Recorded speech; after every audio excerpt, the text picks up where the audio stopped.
স্বাগতম। আপনি শুনছেন সত্যজিৎ রায়ের প্রফেসর শঙ্কুর এক অনন্য রোমাঞ্চকর বৈজ্ঞানিক গল্প স্বপ্নদ্বীপ। আজকের গল্পে আপনি পা রাখবেন এক রঙিন স্বপ্নের দ্বীপে, যেখানে বাস্তব আর কল্পনার সীমা একাকার হয়ে যায়। শুনে ফেলুন সম্পূর্ণ গল্পটি, চোখ বুজে ভাবুন আপনি যেন নিজেই সেই অদ্ভুত গাছপালা আর আশ্চর্য বৈজ্ঞানিক আবিষ্কারের জগতে আছেন। তাহলে শুরু করা যাক আজকের গল্প, স্বপ্নদ্বীপ। 22শে মার্চ। অনেকে বলেন যে স্বপ্নে নাকি আমরা সাদা আর কালো ছাড়া অন্য কোনো রং দেখি না। আমার বিশ্বাস আসল ব্যাপারটা এই যে বেশিরভাগ সময় স্বপ্নের ঘটনাটাই কেবল আমাদের মনে থাকে। রং দেখেছে কি দেখিনি সেটা আমরা খেয়ালই করি না। মোট কথা, কাল রাত্রে আমি এমন একটা ঝলমলে রঙিন স্বপ্ন দেখেছি যে সেটার কথা না লিখতে পারছি না। দেখলাম আমি একটা অদ্ভুত জায়গায় গিয়ে পড়েছি। সেখানে ঘরবাড়ি, লোকজন কিছুই নেই, আছে শুধু গাছপালা আর বন জঙ্গল। এই সব গাছপালার একটিও আমার চেনা নয়। এদের রঙও ভারী অস্বাভাবিক। সবুজ পাতা প্রায় নেই বললেই চলে।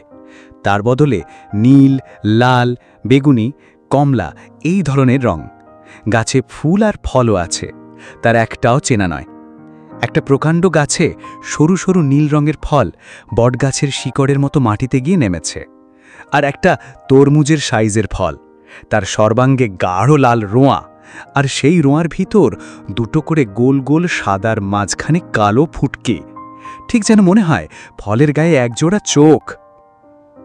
স্বপ্নটা এতই জলজান্ত যে মনে হচ্ছিল এরকম একটা জায়গা সত্যিই আছে, আর আমি যেন সত্যিই সেখানে গেছি। আর রঙের কথাটাও ভুলতে পারছি না। স্বপ্নটা দেখা অবধি বাইরে কোথাও ঘুরে আসতে ইচ্ছা করছে, বিশেষ করে এমন কোনো জায়গায় যেখানে রঙিন গাছপালা, ফুল ফলের প্রাচুর্য। গিরিডিতে বছরের এই সময়টা রঙের বড় অভাব। যাকগে, এখনো স্বপ্ন ছেড়ে বাস্তবে আসা যাক। আমার অ্যান্টিগ্র্যাভিটি নিয়ে গবেষণা বেশ আশাপ্রদভাবে এগোচ্ছে। আমার উদ্দেশ্য হচ্ছে এমন একটা ধাতু তৈরি করা যেটা পৃথিবীর মাধ্যাকর্ষণকে অগ্রাহ্য করতে পারে। অর্থাৎ সে ধাতুর কোনো ওজন থাকবে না, তাকে শূন্যে ছেড়ে দিলে সে শূন্যেই থেকে যাবে। এই অ্যান্টিগ্র্যাভিটি ধাতুর সাহায্যে একটা ছোটোখাটো উড়োজাহাজ তৈরি করতে পারলে খুব সহজেই এদিক ওদিক বেরিয়ে আসা যাবে। আশ্চর্য এই যে সবচেয়ে ওজন বেশি যে ধাতুর, অর্থাৎ পারা বা মার্কারি, সেটি ছাড়া এই ওজনবিহীন নতুন ধাতুটি তৈরি করা যাবে না, এটা আগে বুঝতে পারিনি। এখন বেশ বুঝতে পারছি যে হ্যাকেনবুশের গবেষণা এই পারার অভাবেই ব্যর্থ হয়েছিল। পারা জোগাড় হয়েছে, তাছাড়া তামার গুঁড়ো, সারের খুঁড়, চোখমুখী পাথর ইত্যাদি অন্যান্য যাবতীয় উপাদানও যথেষ্ট পরিমাণে সংগ্রহ হয়েছে। আজ থেকে দ্বিগুণ উৎসাহে কাজে লেগে পড়তে হবে। বর্ষা নামার বেশ কিছু আগেই আমার আকাশযানটি তৈরি করে ফেলতে হবে, কারণ মাধ্যাকর্ষণকে পরাস্ত করতে পারলেও ঝড়ঝঞ্ঝার দাপট একটা সামান্য উড়োজাহাজ সহ্য কী করে করবে।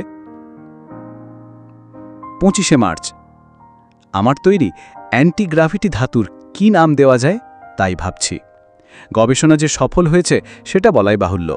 5 বছর বয়সে যখন প্রথম আমার বৈজ্ঞানিক প্রতিভা প্রকাশ পায়, তখন থেকে আজ অবধি আমি কোনো গবেষণায় ব্যর্থ হইনি। এখনও মনে আছে আমার সেই 5 বছর বয়সের ঘটনাটা। খাটে বসে আমার বন্ধু ভূতোর সঙ্গে টিডলি উইংস খেলছিলাম। সে খেলা আজকাল কেউ আর খেলে কি? শিকির সাইজের রং বেরঙের সেলুলয়েডের চাকতির কিনারে আরেকটা বড় সাইজের চাকতি দিয়ে চাপ দিয়ে ছেড়ে দিলেই সেগুলো টিনিং টিনিং করে লাফিয়ে এগিয়ে যেত। সামনে একটা কৌটো রাখা থাকত। উদ্দেশ্য ছিল ছোট চাকতিগুলোকে এইভাবে চাপ দিয়ে লাফ খাইয়ে কৌটোর মধ্যে ফেলা। সেদিন ভূতোর সঙ্গে খেলতে খেলতে হঠাৎ চাকতি লাফানোর বৈজ্ঞানিক কারণটা মাথায় এসে গেল, আর তার সঙ্গে সঙ্গে বুঝে ফেললাম ঠিক কোনখানটায় কতখানি জোরে চাপ দিলে চাকতি বাইরে না পড়ে ঠিক কৌটোর মধ্যে গিয়ে পড়বে। তারপর থেকে আর কি ভূতো আমার সঙ্গে পারে। বাবা পাশে বসেছিলেন, আমার খেলা দেখে চোখ গোল গোল করে বললেন, তিলু, তোর হলো কি? এ যে একেবারে ভেলকি দেখিয়ে দিচ্ছিস তুই। 13 বছর বয়সে আমার মাথায় পাকা চুল দেখা দেয়। 17 বছরের টাক পড়তে শুরু করে। 21-এ পড়তে না পড়তে আমার মাথা জোড়া টাক, কেবল কানের দুপাশে ঘাড়ের কাছটায় আর ব্রহ্মতালুর জায়গায় সামান্য কয়েক গাছা পাকা চুল। অর্থাৎ আজও যারা আমার চেহারা ৪৫ বছর আগেও ছিল ঠিক তাই। ধাতুটার নাম সাংকোভাইট দেওয়া স্থির করলাম। আজ আমার বেড়াল নিউটনের ৪ থাবায় ৪ টুকরো সাংকোভাইটের পাত বেঁধে তাকে মাথার উপর ছেড়ে দিতেই সে বেলুনের মতো ধীরে ধীরে মাটিতে নেমে এলো। আশ্চর্য দৃশ্য এবং আশ্চর্য আনন্দ। শুধু আমার আনন্দ নয়, নিউটনেরও। মাটিতে নেমেই সে দিব্যি টেনিস বলের মতো হপ করে আমার পায়ের কাছে এসে আমার পাতলুনে গা ঘুষ। আমার আকাশযানের নাম দেব শ্যাঙ্কোপ্লেন। প্লেনে একটা প্রোপেলারও অবশ্যই থাকবে এবং তাতেই শূন্যে উঠে সামনের দিকে এগোনোর কাজটা হয়ে যাবে। গন্তব্যস্থানে পৌঁছনোর একটু আগে হিসেব করে প্রোপেলারটা থামিয়ে দিলেই প্লেন ধীরে ধীরে ঠিক জায়গায় গিয়ে নামবে। ভালো কথা, গত ৩ রাত পরপর আবার সেই রঙিন জায়গার স্বপ্ন দেখেছি। প্রতিবারই জায়গাটা সম্পর্কে কিছু কিছু নতুন তথ্য জানতে পেরেছি। যেমন সেদিন দেখলাম গাছপালা ভেদ করে পিছন দিকে সমুদ্রের জল দেখা যাচ্ছে। একটা নামও স্বপ্নের মধ্যে কি যেন বারবার আমার কানের কাছে বলতে লাগলো, ফ্লোরোনা, ফ্লোরোনা, ফ্লোরোনা। বারবার মনে প্রশ্ন জাগছে, এমন জায়গা কি সত্যিই আছে? স্বপ্ন সত্যি না হওয়াই স্বাভাবিক, কিন্তু তাও বলবো থাকলে বড় ভালো হতো। কিন্তু কোথায়, কোন গ্রহে আছে এমন জায়গা? পৃথিবীতে তো এমন অদ্ভুত গাছপালার কথা কেউ জানে না, শোনেনি। ২৬শে মার্চ। অদ্ভুত ব্যাপার, কাল রাত্র সেই একই জায়গার স্বপ্ন। এবার আরও কিছু অতিরিক্ত তথ্য জানা গেল। এই সব রংজঙ্গে গাছপালার মধ্যে একটির গুঁড়িতে একটি গর্ত, যেমন অনেক বুড়ো বট অশ্বত্থের গায়ে থাকে। সেই গর্ত দিয়ে একটা গুরুগম্ভীর গলার স্বরে কি যেন বলে চলেছে, latitude 16 north, longitude 136 east, latitude 16 north, longitude 136 east. দ্রাঘিমা ও অক্ষাংশের এই হিসেবে যে জায়গাটা বেরোয় সেটা প্রশান্ত মহাসাগরের মধ্যে পড়ে। ম্যাপে দেখলাম সেখানে নীল রং ছাড়া আর কিচ্ছুই নেই, অর্থাৎ ডাঙার কোনো চিহ্নই নেই। এটা আমি আগেই সন্দেহ করেছিলাম। ম্যাপে দেখানো কোনো জায়গায় এসব গাছপালা থাকতেই পারে না। 5 দিন পর পর একই স্বপ্ন দেখার ফলে জায়গাটাতে যাবার ইচ্ছে প্রবল হয়ে উঠেছে। একটা সম্ভবত কাল্পনিক জায়গার প্রতি এ ধরনের আকর্ষণ মোটেই বৈজ্ঞানিকের লক্ষণ নয়, সেটা বেশ বুঝতে পারছি। কিন্তু কি আর করি, ডায়েরিতে তো মনের আসল ভাবটা প্রকাশ করতে হয়। আজ আমার প্রতিবেশী অবিনাশবাবু এসেছিলেন। শ্যাঙ্কোভাইট নিয়ে অবিনাশবাবুকে একটু চমকে দেওয়ার ইচ্ছে ছিল। পাশেই টেবিলের ওপর থেকে একটা টুকরো নিয়ে ভদ্রলোকের নাকের সামনে শূন্যে ছেড়ে দিতে সেটা সেখানেই রয়ে গেল। ভদ্রলোক মিনিট খানেক সেটার দিকে চেয়ে থেকে বিন্দুমাত্র অবাক না হয়ে বললেন, দিব্যি উড়ে রয়েছে, অথচ ডানার ভনভনানি তো শুনতে পাচ্ছি না। কি পোকা মশাই! ভদ্রলোক আমার এত পরিশ্রমের, এত সাধের আবিষ্কারটিকে এক কথায় পোকার পর্যায়ে ফেলে দেবেন তা ভাবতে পারিনি। অবশ্য ওর মতো অবৈজ্ঞানিকের পক্ষে এটাই স্বাভাবিক। ভদ্রলোক এবার শূন্যে ভাসমান চাকতিটাকে সম্পূর্ণ অগ্রাহ্য করে বললেন, আজকের কাগজের খবর দেখেছেন? কি খবর? আমি যখন গবেষণায় ব্যস্ত থাকি তখন অনেক সময় খবরের কাগজ দেখার আর সুযোগ হয় না। অবিনাশবাবু পকেটে হাত দিয়ে একটা বাংলা কাগজের ছেঁড়া অংশ বার করে আমার দিকে এগিয়ে দিলেন। খবরটা পড়ে আমি রীতিমতো বিস্মিত ও বিচলিত হয়ে উঠলাম। ইউরোপের 7 জন স্বনামধন্য মনীষী একজোটে উধাও হয়েছেন। এদের মধ্যে ইংল্যান্ডের পদার্থবিজ্ঞানী প্রফেসর সিডনি হ্যামলিন ও জাপানের দার্শনিক হামুচি হামাদাকে আমি চিনি। অন্য 5 জন হচ্ছেন ইটালির গণিত বিশেষজ্ঞ উম্বের্তো কার্বোনি, জার্মানির বায়োকেমিস্ট ডক্টর আডলফ ব্রোডেন, সুইডেনের ভূতত্ত্ববিদ ওলসেন বর্গ, ফ্রান্সের মনস্তত্ত্ববিদ অরি ভিলমো আর রুশ ভাষাবিদ ভ্লাদিমির তুশেঙ্কো। এরা সকলেই ফিলিপিনের রাজধানী ম্যানিলা শহরে একটা আন্তর্জাতিক মনীষী সম্মেলনে যোগ দিতে গিয়েছিলেন। আমারও নেমন্ত্রণ ছিল, কিন্তু শ্যাঙ্কোভাইটের কাজটা ফেলে যাওয়া সম্ভব হয়নি।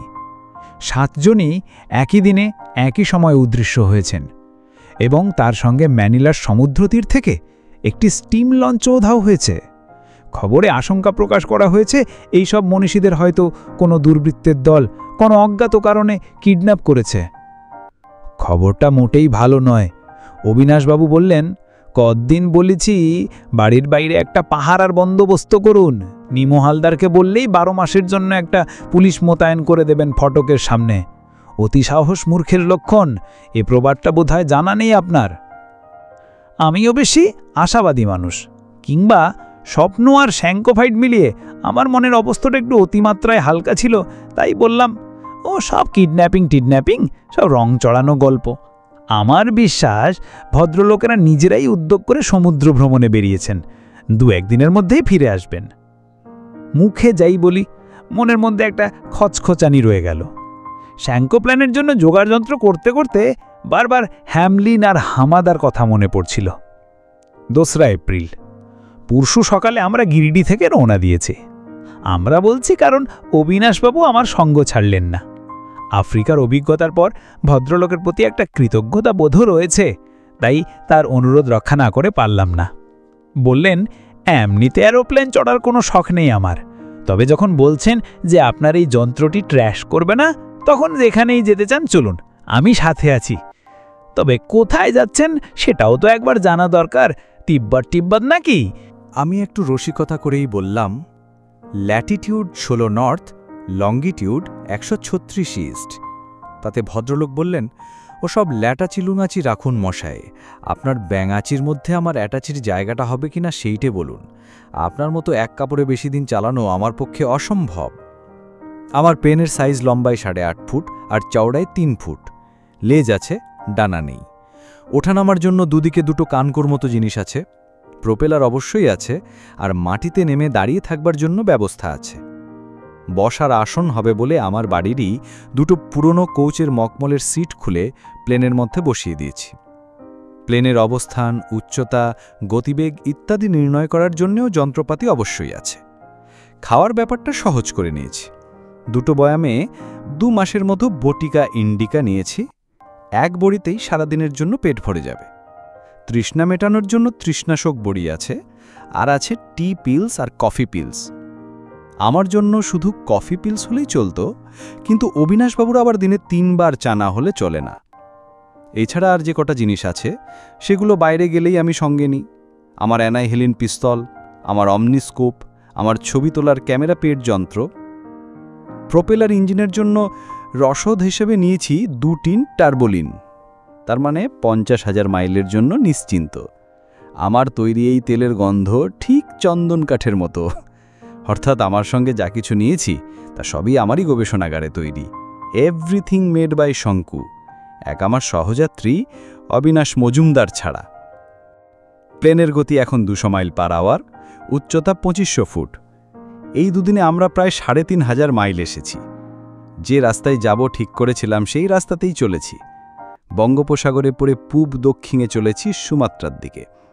সুমাত্রা পৌঁছে সেখান থেকে পূবে ঘুরে বর্নিওর ওপর দিয়ে উড়ে গিয়ে পড়ব প্রশান্ত মহাসাগরে।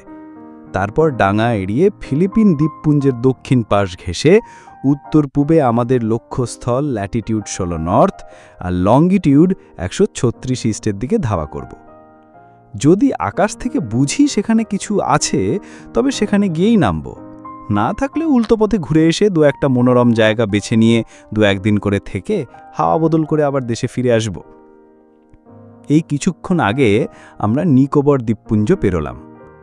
নিকোবরের ওপর দিয়ে যাওয়ার সময় কিছুটা অন্যমনস্ক হয়ে আর কিছুটা কৌতূহলবশত প্লেনটাকে একটু বেশি নিচে নামিয়ে ফেলেছিলাম।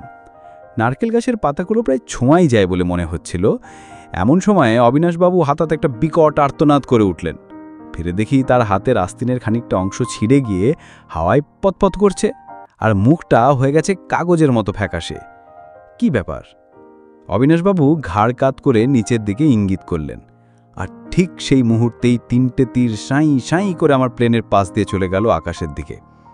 বোতাম টিপে তৎক্ষণাৎ প্লেনটাকে উপর দিকে ওঠাতে ওঠাতে দেখলাম নিচে এক পাল কালো মেটে লোক, তাদের হাতে তীর ধনুক, গায়ে উল্কি, কানে মকরি, আর পরনে কিছু নেই বললেই চলে। 300 ফুট ওপরে উঠে তবে নিকোবরের বন্য আদিবাসীদের মারাত্মক আক্রমণ থেকে রেহাই পাওয়া গেল। এছাড়াও আরও একটা ঘটনা ঘটেছে আরও আগে, সেটার কথাও এই ফাঁকে বলে রাখি। কলকাতার দক্ষিণে পোর্ট ক্যানিং পেরোবার কিছু পরেই এক পাল শকুনি আমাদের সঙ্গ নিল। তখন আমরা আছি প্রায় 500 ফুট হাইটে। ইচ্ছে করলেই স্পিড বা হাইট বাড়িয়ে শকুনির সঙ্গ পাক করতে পারতাম, এবং অবিনাশবাবুরও ইচ্ছে ছিল সেটাই। কিন্তু আমার কৌতূহল ছিল শকুনিগুলো কোথায় গিয়ে নামে সেইটা দেখব। সুন্দরবনের ওপর দিয়ে যাচ্ছি, তখন সবকটা শকুনি হঠাৎ একসঙ্গে নিচের দিকে গোঁত খেল। আমি সঙ্গে সঙ্গে প্লেনটাকে নিচে নামাতে শুরু করলাম। 500 ফুট থেকে ক্রমে 400, 300, 200 করে নেমে শেষে এমন হাইটে পৌঁছালাম যেখানে গাছের পাতার মধ্যে পাখির ভাষায় ডিম পর্যন্ত দেখা যায়। শকুনিগুলো চক্রাকারে ঘুরতে ঘুরতে বনের মাঝখানে একটা খোলা জায়গায় গিয়ে নামল। প্লেনের প্রোপেলার বন্ধ করে ভাসতে ভাসতে নিচের দিকে প্রায় 50 ফুটের মধ্যে নেমে বুঝলাম কিসের লোভে শকুনিরা এখানে নেমেছে। সে এক অদ্ভুত দৃশ্য। একটা বিশাল রয়্যাল বেঙ্গল টাইগার পাছেই বোধহয় কোনো গ্রাম থেকে একটা আস্ত গরুকে ঘায়েল করে টেনে নিয়ে এসেছে নিরিবিলিতে তাকে ভক্ষণ করবে বলে। অবিনাশবাবু আমার কোটের কলারটা পিছন দিক থেকে খামচে ধরলেন। বাঘটাও দেখলাম আকাশের দিকে মাথা উঁচু করে এক দৃষ্টে আমাদের প্লেনটাকে দেখতে লাগলো। শকুনিগুলো আশেপাশের গাছের মগডালে গিয়ে বসেছে। বাঘ যদি কিছু অবশিষ্ট রাখে তাই দিয়েই হবে তাদের ভোজ। আমার প্লেন এখন 40 ফুট হাইটে, সামনে 100 হাতের মধ্যে বাঘ। এবার প্লেনের শব্দ ছাপিয়ে তার গর্জন শুনতে পেলাম। আমি আর অপেক্ষা না করে পকেট থেকে অ্যানানিহেলিন পিস্তলটা বার করে বাঘের দিকে তাক করে ঘোড়া টিপে দিলাম। পর মুহূর্তে দেখা গেল যেখানে বাঘ ছিল সেখানে একটা ধোঁয়ার কুণ্ডলী, আর তারপরে তাও নেই। এখন আমরা যেখান দিয়ে উড়ছি তার চারদিকে এই 2500 ফুট থেকেও যতদূর চোখ যায় জল ছাড়া আর কিচ্ছুই দেখা যায় না। চমৎকার উড়ছে আমার শাঙ্কো প্লেন। ঝাঁকানি নেই একটুও, তাই লিখতে কোনোই অসুবিধা হচ্ছে না। প্রোপেলারের আওয়াজের জন্যই বোধহয় অবিনাশবাবুর কথা একেবারে বন্ধ হয়ে গেছে। তাতে তার খুব একটা আফসোস হচ্ছে বলে মনে হয় না। গিরিডিতে ভদ্রলোক 1 মিনিট চুপ করে বসে থাকতে পারেন না। এখানে বাধ্য হয়ে মৌনতা অবলম্বন করেও দেখছি তার ঠোঁটের কোনো একটা হাসি লেগেই আছে। বার দুয়েক ভদ্রলোকে ঘুমিয়েও পড়তে দেখেছি, তবে কোনোবারই বেশিক্ষণের জন্য নয়। সত্যি বলতে কি, আমার একটা কথা শুনেই বোধ হলে ভদ্রলোক ঘুমের মাত্রাটা কমিয়ে দিয়েছেন। পরশু সকালে প্লেনে ওঠার কিছুক্ষণ আগে কথার ছলে ভদ্রলোককে বললাম, আপনি কি কখনো খেয়াল করেছেন যে একজন সাধারণ মানুষ তার জীবনের 3 ভাগের 1 ভাগ ঘুমিয়েই কাটায়? ভদ্রলোক আমার কোনো কথা অবিশ্বাস করলেই ঠিক ঠিক করে হেসে এদিক ওদিক মাথা নাড়াতে থাকেন। তখনও সেটাই করে বললেন, মশাই, এসব ছেলে ভুলানো রাজগুবি কথা আপনি আপনার চাকর পেল্লাতকে বলুন, আমাকে বলবেন না। কি মুশকিল। আমি বললাম, আপনি রাত্রে কখন ঘুমান? ভদ্রলোক বললেন, এই ধরুন 10টা কি 10:30। আর ওঠেন? ঘড়ি ধরে 6টা। তার মানে কঘণ্ড ঘুমন হলো? এই সেরেছে, হিসেব করতে হবে বলে অবিনাশবাবু ভুরু কুচকে মিনিটখানেক চুপ করে থেকে বললেন, প্রায় 8 ঘণ্টা। ঘণ্টায় একদিন হয়? আবার প্রশ্ন। দাঁড়ান, 24 তো? 24 না, 24, 3 8 24। তার মানে একদিনে 3 ভাগের 1 ভাগ এই সময়ে আপনি ঘুমন, তাই তো? ভদ্রলোক একবার যেন এক পলকে হিসাবটা বুঝে নিয়ে হঠাৎ গম্ভীর হয়ে গেলেন। তারপর ধীরে ধীরে মাথা নেড়ে বললেন, সময়ের কি ওয়েস্ট বলুন তো? 3 ভাগের 1 ভাগ জীবন স্রেফ ঘুমিয়ে নষ্ট করা। আসলে ঘুমের প্রসঙ্গ তুলে যেটা বলতে যাচ্ছিলাম সেটা এই, আমি নিজে যেটুকু সামান্য সময় প্লেনে ঘুমিয়েছি তার মধ্যেও আমার দ্বীপের স্বপ্ন দেখেছি।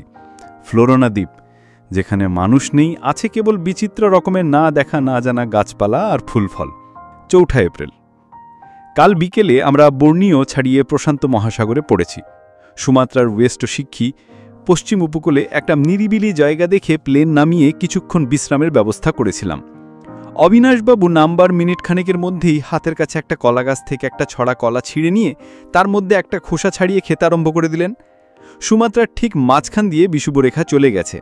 এখানকার গাছপালার সঙ্গে আমাদের দেশের আশ্চর্য মিল। গাছেই জঙ্গলের মধ্যে পেঁপে, বাঁশ, নারকেল ইত্যাদি চোখে পড়ছে।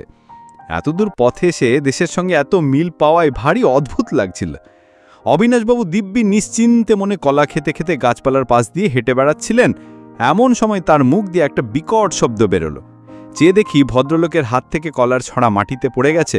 তিনি হাত দুটোকে পিছিয়ে নিয়ে ঘাড় গুজে করে চোখ বড় বড় করে একটা গাছের দিকে চেয়ে আছেন। কি দেখলেন ভদ্রলোক? আমি ব্যস্তভাবে তার দিকে এগিয়ে গেলাম। ভদ্রলোক তার সামনের গাছটার দিকে আঙুল দেখিয়ে কাপা গলায় বললেন, ওটা আবার কি মশাই? যা দেখলাম তাতে আমি যেমন অবাক তেমনই খুশি। গাছের নিচের দিকে একটা ডালে বসে আছে একটা প্রাণী, সেটা যাতে বাঁদর হলেও সেরকম বাঁদর সচরাচর দেখা যায় না। এই বাঁদর সুমাত্রার অধিবাসী। সাইজ একটা বেড়ালের বাচ্চার মতো, চোখ দুটো মুখের অনুপাতে আশ্চর্য রকম বড়, হাত পা সরু সরু, আর সেগুলোকে যেভাবে ব্যবহার করে তাতে মনে হয় বাঁদরটা হয় ভারী নিস্তেজ, না হয় অত্যন্ত কুঁড়ে। আসলে কিন্তু এ বাঁদর স্বভাবতই ওইরকম টিমে, আর তাই এর নাম হলো স্লুলরিস। অবিনাশবাবুর আবাক ভাব এখনও কাটেনি। আমি বাঁদরটার কাছে গিয়ে হাত বাড়াতেই সেটা ডাল থেকে আমার হাতের কবজির উপর চলে এলো। অবশ্যই এই সামান্য ঘটনাটা ঘটতে লাগলো প্রায় 2 মিনিট। স্থির করলাম যে এই নিরীহ ক্ষুদে জানোয়ারটিকে আমার সঙ্গে নিয়ে নেব, নিউটনের একটা খেলার সাথী হবে। অবিনাশবাবু বললেন, এর নাম দিন ঢিমু। ঢিমু এখন আমারই পাশে চুপচাপ বসে আছে। একবার 2 হাত দিয়ে প্লেনের দরজাটা ধরে অতি সন্তার্পণে মাথা উঁচু করে বাইরের দৃশ্য দেখবার চেষ্টা করেছিল। তারপর ঠিক সেই রকমই ধীরে মাথাটাকে নামিয়ে নিয়ে আমার কোলের উপর রেখে 5ই চুপচাপ এপ্রিল, পড়ে আছে। সকাল 8টা, লং 136 ল্যাট 16 150 মাইল দূর এবং 2000 ফুট হাইটে থেকে এইমাত্র যে দৃশ্যটা দেখতে পেলাম সেটার কথা লিখে রাখি। দিগান্ত বিস্তৃত সমুদ্রের মধ্যে একটা রামধনুর টুকরোর মতো দ্বীপ। অমনিস্কোপ দিয়ে দেখে বুঝেছি এটাই আমার স্বপ্নে দেখা দ্বীপ। রঙগুলো গাছপালার রং, তবে সেটা যে দ্বীপের সর্বত্র ছড়িয়ে আছে তা নয়। সামনের দিকে অর্থাৎ আমাদের দিকে রং কিছুটা কম, পিছন দিকটাই বেশি। অমনিস্কোপ এখন অবিলাসবাবুর হাতে। তাকে আমার স্বপ্নের কথাটা বলিনি। তিনি দৃশ্য দেখে আহাউহু করছেন। বললেন, চলুন মশাই, ওইখানেই নামা যাক। ভারী মনোরম জায়গা বলে মনে হচ্ছে। আমার মন বিস্ময়ে ভরে উঠেছে। স্বপ্ন তাহলে সত্যি হয়। আর আধ ঘন্টার মধ্যেই দ্বীপে পৌঁছে যাব। ঢিমু দিব্যি আছে। 5ই এপ্রিল সকাল 9:30। আমরা 10 মিনিট হলো ল্যান্ড করেছি। এমন একটা অদ্ভুত জায়গাও তাহলে পৃথিবীতে থাকতে পারে। গাছপালায় যে অদ্ভুত হবে সেটা তো আগেই বুঝতে পেরেছিলাম, কিন্তু এসে দেখছি এর মাটিও অন্যরকম। মাটি বলতে আমরা যা বুঝি এটা তা নয়, এমনকি এটা বালিও নয়। বালির চেয়ে অন্তত 4 গুণ বড় লাল আর নীল রঙের দানার সমষ্টি এই মাটি। দূর থেকে লাল ও নীল একাকার হয়ে বেগুনিতে পরিণত হয়। হাতে তুললে তবে বোঝা যায় দানাগুলো আসলে দুরকম রঙের। দানার ওজন অসম্ভব রকম ভারী। এক মুঠো হাতে নিয়ে মিনিট খানেকের বেশি রাখা যায় না, হাত টনটন করে। আসল দেখবার জিনিস অবশ্যই গাছপালা। দ্বীপের এদিকের গাছের রং দেখে খিঞ্চিত হতাশ হয়েছি। স্বপ্নে দেখা রঙের জাল্লাতে নেই। সব রঙের মধ্যেই যেন একটা কালোর ছোপ পড়েছে। ডালপালা কুচকে কুকড়ে গেছে, গাছ নুইয়ে পড়েছে, ফুলের পাপড়ি শুকিয়ে মাটিতে পড়ে আছে। এগুলো সব জীবন্ত কিনা সে বিষয়ে সন্দেহ হয়। তবে আমি জানি দ্বীপের অন্য দিকটায় রঙের ছড়াছড়ি। এদিকে অবাক হতে হয় রং দেখে নয়, ফুল ফল পাতার সাইজ দেখে। একটু বিশ্রাম করে আমরা উল্টো দিকটায় যাব। শ্যাঙ্কো প্লেনটা আমাদের হাত বিশেক দূরে দাঁড়িয়ে রয়েছে। চমৎকার কাজ দিয়েছে আমার নিজের হাতে তৈরি এই আকাশযানটি। ডিমুর চুপচাপ মাটিতে বসে আস্তে আস্তে হাত দিয়ে নীল আর লাল দানাগুলোর নাড়াচাড়া করছে। হাফ প্যান্ট পর অবিনাশবাবু সমুদ্রের জলে হাত মুখ ধুয়ে কুলকুচি করে আমার কাছে এসে বনের দিকে দেখতে দেখতে বললেন যে আবার সময় সঙ্গে কিছু চারা নিয়ে যাবেন। আপনার বাগানে 2-1টা এরকম গাছ গচাতে পারলে বাহার হবে। ভদ্রলোক ফ্লোরোনার অনন্য সাধারণ বিস্ময়ত্বটা বোধহয় বুঝে উঠতে পারেননি, তাই ওনার মনে বিস্ময়ের ভাব জাগছে না। ঢিমুর চালচলন লক্ষ্য করছে, আগের যে একটু বেশি দ্রুত। হয়তো তার মনে একটা উত্তেজনার সৃষ্টি হয়েছে, যদিও তার গোল গোল চোখে সেটা নতুন করে প্রকাশ পাওয়ার কোনো উপায় নেই। এইমাত্র একটা ক্ষীণ অথচ তীক্ষ্ণ আওয়াজ কান এলো, ঠিক যেন কেউ হাসছে। বোধহয় কোনো পাখিটাকি হবে, যদিও এসব দিয়ে একটিও প্রাণী চোখে পড়েনি। মাটিতে কোনো পোকামাকড় পর্যন্ত আছে বলে মনে হয় না। জীবজন্তু তো দূরের কথা, এদিক দিয়ে জায়গাটাকে ভারী নিরাপদ বলে মনে হয়। তাই বোধহয় মনটা কীরকম হালকা হয়ে গেছে, মাথাটাও হালকা লাগছে।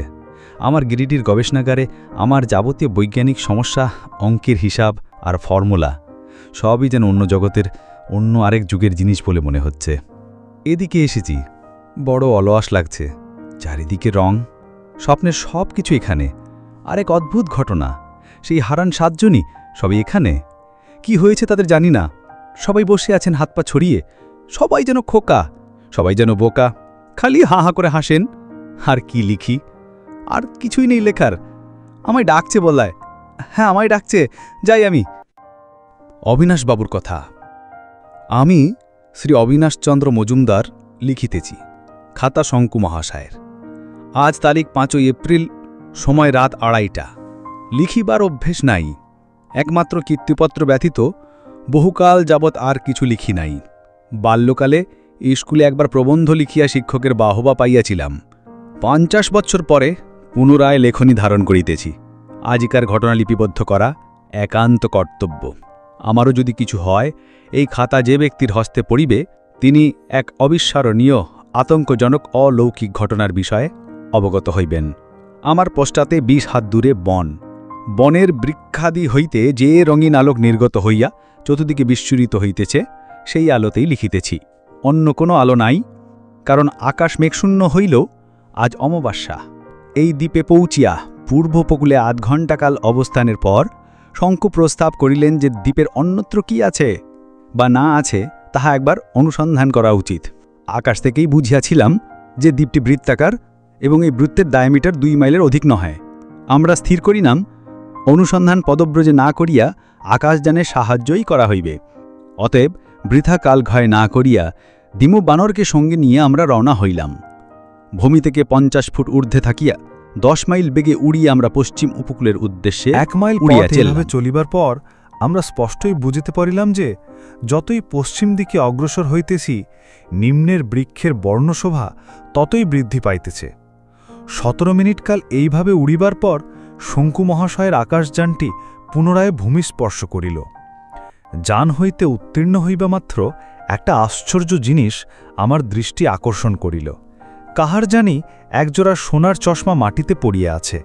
তাহার লেন্সদ্বয় অপরাহ্নের সূর্যালোকে ঝিকঝিক করিতেছে। শঙ্কু মহাশয় একটা অস্ফুট শব্দ করিয়া চশমাটি হাতে তুলিয়া নাড়িয়াচাড়িয়া বলিলেন, হ্যামলিন। অতপর আমরা হাঁটিয়া ঢিমু আমার স্কন্ধে আরও কিছু দূর অগ্রসর হইলে আরও কিছু আশ্চর্য জিনিস আমাদের দৃষ্টিগোচর হইল। প্রথমে একটা ধূসরবর্ণ ফেলটুটি, তারপর একটা ওয়াকিং স্টিক, তারপর একটা সবুজ রঙের রেশমের রুমাল, তারপর বাঁকানো পাইপ এবং সর্বশেষে এই সমস্ত কিছুর পর একটা আস্ত মানুষ। ইনি সম্ভবত জাপানি অথবা চীন দেশীয়। পরনে গাঢ় নীল রঙের স্যুট, 2টি সূর্যুতার একটি হাতে লইয়া হাসি হাসি মুখে আমাদের দিকে চাহিয়া বসিয়া আছেন। লক্ষ্য করিলাম ভদ্রলোকের 3টে দাঁত সোনা দিয়া বাঁধানো। শঙ্কু মহাশয় ভদ্রলোককে দেখিয়া হামাদা শব্দ কি উচ্চারণ করিলেন। উক্ত শব্দের অর্থ আমার বোধগম্য হইল না। জাপানি বা চীনা ভদ্রলোকটি কোনো কথাই কহিলেন না, কেবল সেই একইভাবে দন্ত বিকশিত অবস্থায় বসিয়া রহিলেন। শঙ্কু মহাশয়কে উদ্দেশ্য করিয়া বলিলাম, কি বুঝিতেছেন? তিনি আমার প্রশ্নে কর্ণপাত করিলেন না। তাহার দিকে চাহিয়া দেখি তিনি যেন আনন্দে বিহব্বল। 2বার লাফাইলেন, 2বার হাত তালি দিলেন, তৎপরে পুনরায় হাঁটিতে লাগিলেন। 5 মিনিটের মধ্যে আমরা আরও 6 জন ব্যক্তির সাক্ষাৎ পাইলাম। 6 জনই বিদেশীয়, অর্থাৎ ইউরোপবাসী। একজন তাহার মানি ব্যাগ হইতে এক একটি করিয়া রৌপ্য মুদ্রা বাহির করিয়া ব্যাংবাজি খেলার ভঙ্গিতে সমুদ্রের জলে নিক্ষেপ করিতেছেন। আর একজন অদম্য উৎসাহে ডিগবাজি খাইতেছেন। আর একজন জাঙ্গিয়া পড়িয়া 2 হাত নৃত্যের ভঙ্গিতে উত্তোলন করিয়া দুর্বোধ্য ভাষায় গান গাহিতেছেন। আর একজন একটি ইংরেজি ছেলে ভুলানে ছড়া, যাহার প্রথম পংক্তিটি হল ব্যা ব্যা ব্ল্যাক শিপ, সুর করিয়া আবৃত্তি করিতেছেন। শেষোক্ত ব্যক্তিটিকে শঙ্কু মহাশয় হ্যামলিন বলিয়া সম্বোধন করিয়া তাহার দিকে দক্ষিণ হস্ত প্রসারিত করিয়া অগ্রসর হইবা মাত্র ভদ্রলোক ব্ল্যাকশিপ ছাড়িয়া জ্যাক অ্যান্ড জিল ছড়াটি আবৃত্তি আরম্ভ করিলেন। অবশিষ্ট 2 জনকে দেখিতে পাইলাম বৃক্ষতলে পরম নিশ্চিন্তে নিদ্রিত অবস্থায়। ইহার পর শঙ্কু মহাশয় তাহার কোটের পকেট হইতে তাহার লাল ডায়েরি খাতাটি বাহির করিয়া সমুদ্রতটে বসে কি যেন লিখিতে আরম্ভ করিলেন। আমি পুনরায় তাহাকে জিজ্ঞাসা করিলাম, এইসবের অর্থ কি? ইহারা কাহারা? হ্যামলিনকে? হামাদা কি? ইহারা সকলেই ভদ্র এবং প্রবীণ হওয়া সত্ত্বেও নির্বোধ শিশুর ন্যায় আচরণ করিতেছে কেন? সব কিছু দেখিয়া শুনিয়া আমি সবিশেষ চিন্তিত ও বিমূঢ়। কিন্তু আপনাকে এত নিশ্চিন্ত দেখিতেছি কেন? বলবাহুল্য আমার কোনো প্রশ্নেরই কোনো উত্তর পাওয়া গেল না। শঙ্কু মহাশয়ও দেখিলাম অধিক লিখিতে পারিলেন না। খাতা ও ফাউন্টেন পেন তাহার পার্শ্বেই পড়িয়া রহিল। তিনি নির্বাক হইয়া সমুদ্রের দিকে চাহিয়া রহিলেন। আমার পকেট ওয়াচে দেখি 6টা বাজিতে আর 5 মিনিট বাকি। এতক্ষণ সময় কাটিয়া গিয়াছে তাহা ভাবিতেই পারি নাই। সূর্য পশ্চিম গগনে হেলিয়া পড়িয়াছে, অল্পক্ষণের মধ্যেই অস্তমিত হইবে। সমুদ্র প্রায় নিস্তরঙ্গ, সুতরাং জলের শব্দ নাই বলিলেই চলে। পক্ষীর কাকলিও নাই, কারণ পক্ষীই নাই, ঢিমু ব্যতীত অন্য কোনো পশুও নাই। মশার শব্দ, তক্ষকের ডাক, শৃগালের চিৎকার, ভ্যাকের কলরব, ঝিঝির ঐক্যতান কিছুই নাই। চারিদিকে অপার্থিব আদিম নিস্তব্ধতা। গাছপালার দিকে দৃষ্টি গেল। পত্র, পুষ্প, ফলে প্রতিটি গাছ টৈটম্ভুর, কিন্তু তাদের মধ্যে বিন্দুমাত্র স্পন্দনের আভাস নাই। সমস্ত প্রকৃতি যেন রুদ্ধশ্বাসে কিসের জন্য অপেক্ষা করিয়া বসিয়া আছে। আরও একটি আশ্চর্য এই যে ফুল আর ফলের এত প্রাচুর্য সত্ত্বেও কোনো প্রকার গন্ধ আমার নাসিকায় প্রবেশ করিতেছে না, না দুর্গন্ধ না সুগন্ধ। আমি অবাক হইয়া চারিদিকের অপূর্ব বন্যসভা লক্ষ্য করিতেছি। এমন সময় সহসা আলো গ্রাস পাওয়াতে বুঝিলাম সূর্য অস্ত গেল। পরমুহূর্তে অনুভব করিলাম সমুদ্রের দিক হইতে একটা দমকা হাওয়া আসিয়া বনের মধ্যে একটা আলোড়নের সৃষ্টি করিল। ঢিমু মানর আমার হইতে কিয়দ্দূরে বসিয়াছিল, এখনও সে ধীর পদক্ষেপে আমার নিকটে আসিয়া উপস্থিত হইল।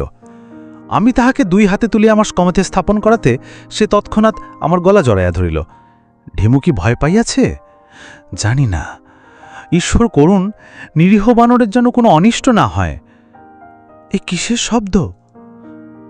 সহসা চারিদিক হইতে সম্মিলিত সঙ্গীতের মতো মিহি মোলায়েম স্বরিক্ষিত হইতেছে। হু হু হু হু হু রি রি রি রি করিয়া এই স্বর ক্রমে তীব্রতর হইয়া তার শব্দকে উঠিল। আমি দুরু দুরু বক্ষে বনের দিকে চাইতেই এক অদ্ভুত অভাবনীয় নতুন কাণ্ডের সূচনা লক্ষ্য করিলাম। বনের প্রতিটি বৃক্ষ যেন সহসা চঞ্চল হইয়া উঠিছে। প্রতিটি পত্র, প্রতিটি ফুল ও ফল যেন সজীব ও অস্থির হইয়া বৃক্ষ হইতে মুক্তি পাইবার জন্য ছটফট করিতেছে।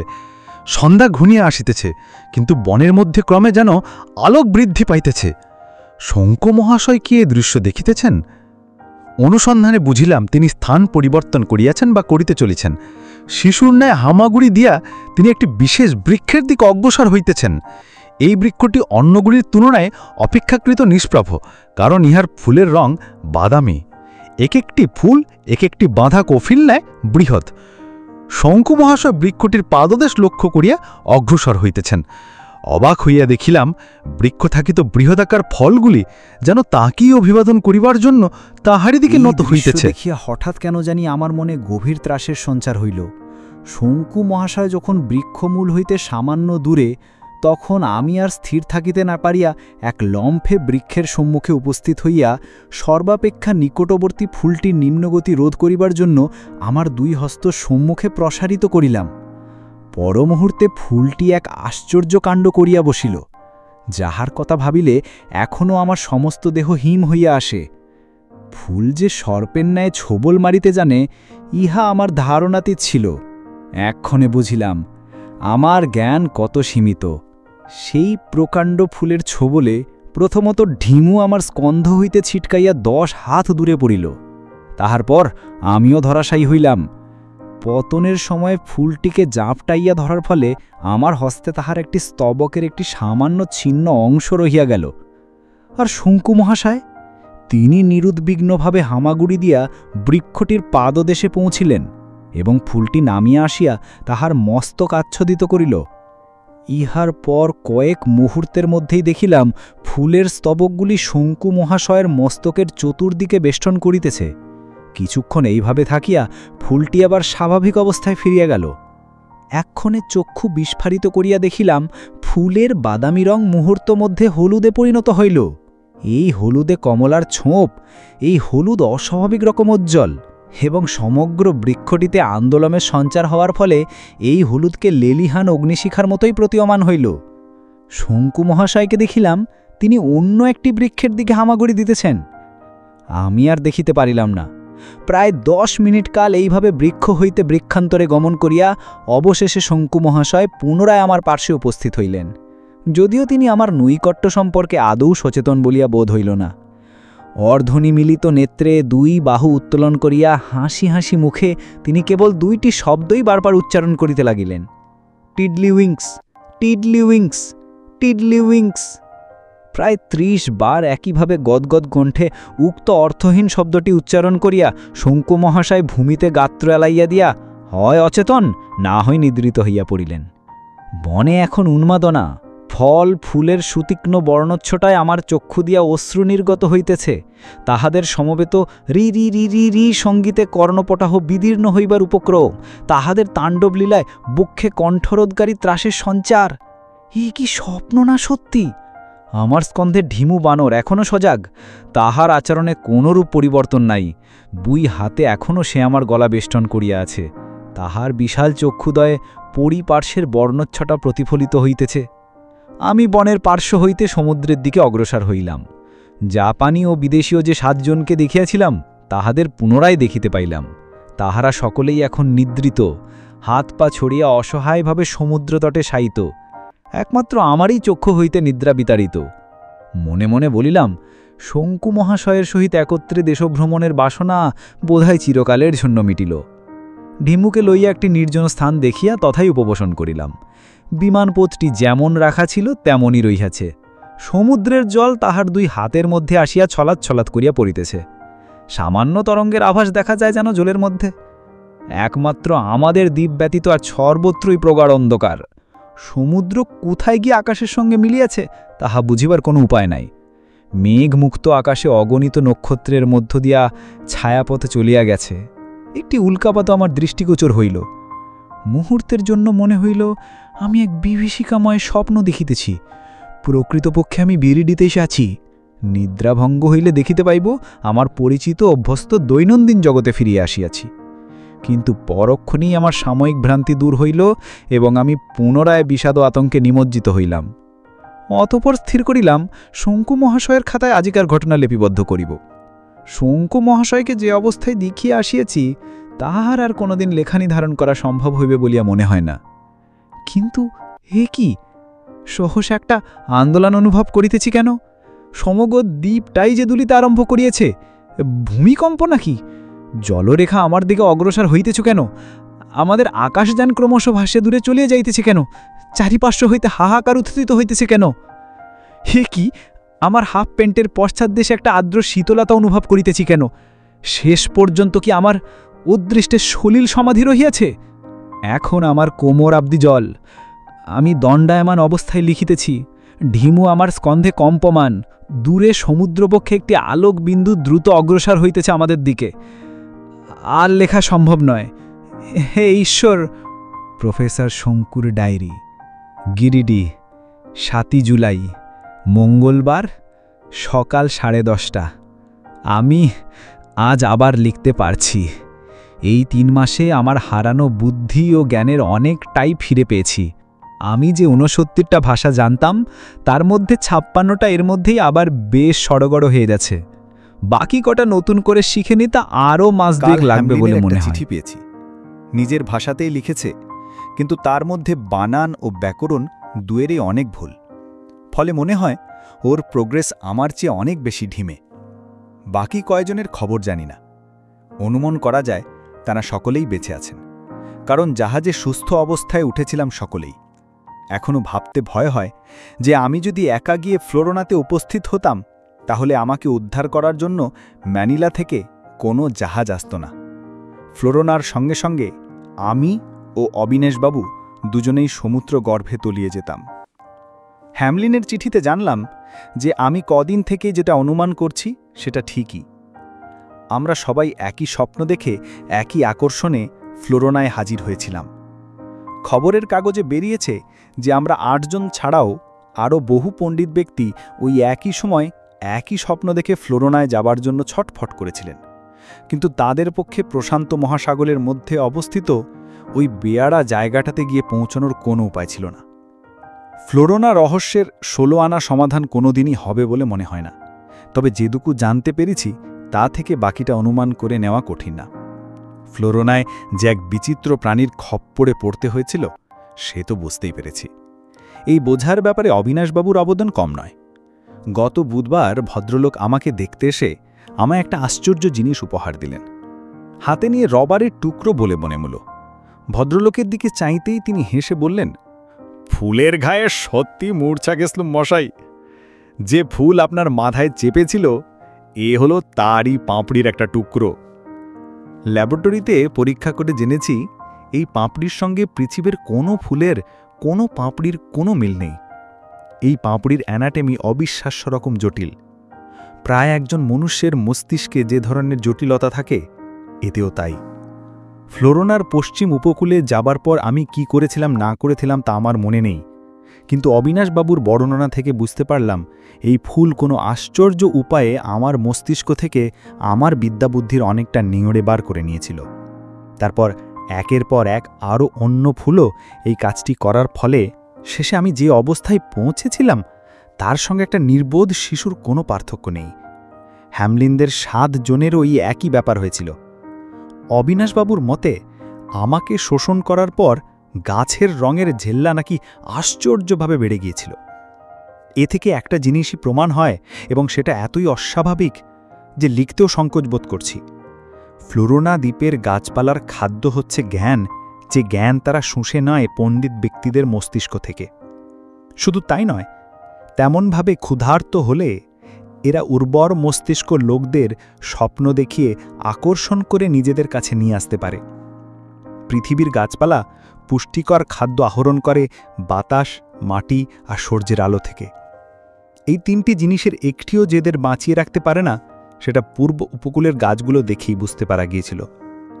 সব শুনে টুনে অবিনাশবাবু বললেন, তা তো বুঝলাম, এরা না হয় জ্ঞান ভক্ষণ করে বেঁচে থাকে, কিন্তু তাই বলে দ্বীপ তার শেষ পর্যন্ত জলের তলায় তলিয়ে গেল কেন বলুন তো? আমি বললাম, ফ্লোরোনা আসলে একটা দ্বীপ কিনা সে বিষয়ে আমার মনে খটকা রয়েছে। আমার তো মনে হয় দ্বীপ না হয়ে অন্য কোনো সৌরজগৎ থেকে ছিটকে আসা গ্রহ বা গ্রহের অংশও হতে পারে, এমনকি অন্য গ্রহ থেকে আসা একটা রকেট জাতীয় কিছু হতে পারে। আমার কথাটা শেষ হবা মাত্র কোথা থেকে জানি একটা ক্ষীণ বিদ্রুপাত্মক হাসির শব্দ শুনে চমকে উঠলাম। অবিনাশবাবুর দিকে চেয়ে দেখি তিনিও আমারই মতো হতভম্ব। ঢিমু ও নিউটনও দেখি খেলা থামিয়ে মেঝের উপর চুপ করে দাঁড়িয়ে আছে। কি হলো? কিসের শব্দ? কে হাসল? এবার দৃষ্টি গেল আমার গবেষণার সাজ সরঞ্জাম রাখার টেবিলের একটা কোণের দিকে। অবিনাশবাবুর দেওয়া পাঁপড়ির টুকরোটা সেখানে ছিল, কিন্তু এখন আর নেই। নিচের দিকে চাইতে দেখলাম সেটা মাটিতে পড়ে আছে, অথচ আমি কিন্তু ফেলিনি। পাঁপড়িটার রঙে কি সামান্য পরিবর্তন লক্ষ্য করা যাচ্ছে? ওসব আর ভেবে দরকার নেই। হাতের কাছেই দেরাজের মধ্যে আমার অ্যানাইহেলিন পিস্তলটা ছিল। পাঁপড়ির দিকে তাক করে সেটার ঘণা টিপে দিলাম। অন্তর্হিত পাঁপড়িটার জায়গায় কিছুক্ষণ চেয়ে থেকে অবিনাশবাবু দীর্ঘশ্বাস ফেলে বললেন, এবার থেকে দিনে 10 ঘন্টা ঘুমোব। আমি বললাম, হঠাৎ কথা কেন? ভদ্রলোক বললেন, রাত জেগে বই পড়ে মাথাটাকে জ্ঞানের ডিপো করে তো জীবনটাকে খোয়াতে বসেছিলেন। যা অবস্থা হয়েছিল আপনার, তাকে তো ছি উড়ে ছাড়ার কিছুই বলা যায় না। আবার জিজ্ঞেস করছেন কেন? ভদ্রলোককে দেওয়ার মতো সেই কোনো উত্তর খুঁজে পেলাম না। আপনি শুনলেন স্বপ্নদ্বীপ, প্রফেসর শঙ্কুর কল্পবিজ্ঞান অভিযানের এক দুর্লভ অধ্যায়। যদি গল্পটি ভালো লেগে থাকে তাহলে লাইক দিন, চ্যানেলটি সাবস্ক্রাইব করুন এবং শেয়ার করুন আপনার প্রিয়জনদের সঙ্গে। আমাদের সঙ্গে থাকুন, কারণ সামনে আসছে আরও শঙ্কুর জার্নাল থেকে চমকপ্রদ এবং অভূতপূর্ব গল্প। শুভরাত্রি বা শুভ দিন। পরের গল্পে আবার দেখা হবে।